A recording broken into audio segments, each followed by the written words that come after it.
guys, I'm Sarah, and I want to talk to you guys about the issue of social media posting in the professional world.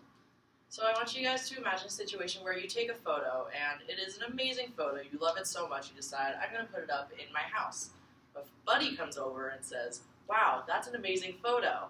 And he decides he's going to take a picture of it.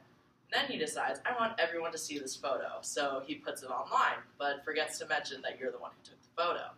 Then all of a sudden people are messaging him saying, I will pay you money to give me this photo. And he says, yeah, totally. So then suddenly he's getting money for this photo, and he still has neglected to mention that you are the one who took the photo, and you're not getting money for it now. Kind of a bad friend.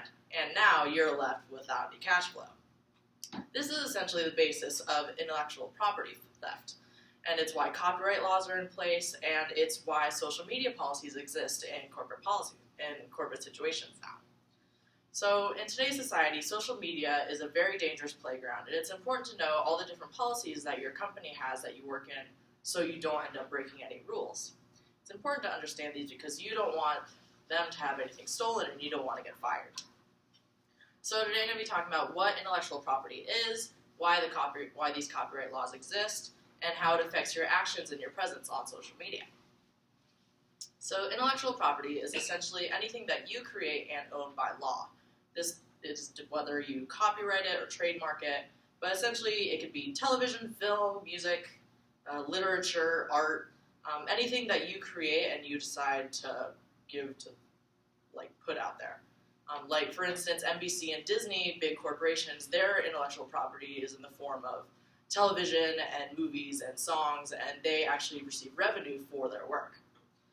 And it's actually stated in the Declaration of Human Rights, Article 27, that everyone has the right to the protection of their moral and material interests resulting from any artistic, literary, scientific work which they are the author of. Which means you have the human right to own and have your rights and have your work protected. So as a human, it's important to know what these laws are that protect your work. So copyright laws essentially protect your work from being copied or distributed without your permission. So if anyone tries to take it and sell it, aka piracy, without your permission, it is against the law and they can be fined for it.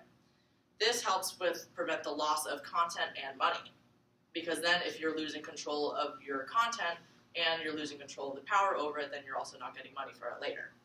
So like in the case of NBC, if they had someone who pirated a bunch of episodes of their TV shows before they were aired and put them out on the internet, they would be losing money for when that aired, and they'd be losing money because who's going to go on and watch it later on TV because it's free on the internet now.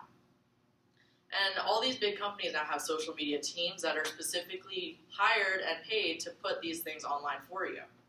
So social media is very tricky and very dangerous now. It's important to know your actions and how what you do is affected by these rules. So with social media laws, you can't copy or distribute anything. So if you're working at a big company and you want to go put something out on the internet, you don't own it unless you get permission. You can't reveal private information unless it's allowed to be made public with permission. You can't give anything to a third party and post it because even if you think someone else is going to give it out, you're still liable for it. And you can't take credit for things that you didn't write, obviously. And so like I intern at The Tonight Show, for example, we record everything, rehearsals, interviews before they're aired. If I were to go and post an interview online before it was aired, I would be in big trouble because I don't own it. NBC owns it just because they recorded it.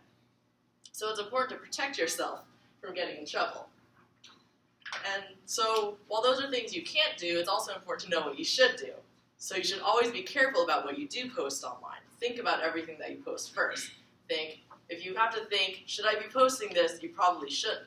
And if you really have to think and you really want to, it's always just better to ask a supervisor or someone because they'll give you the final say. Obviously, never post any private information that isn't allowed to be made public yet. And just remember that everything always stays online. No matter how fast that Facebook status or Twitter post or Instagram picture is to delete, it will always be there no matter how quickly you try to delete it. And as a member of the social media community, it's important to remember that you are responsible for the protection and the following of all of the social media policies that you yourself are a part of or that your company has in place.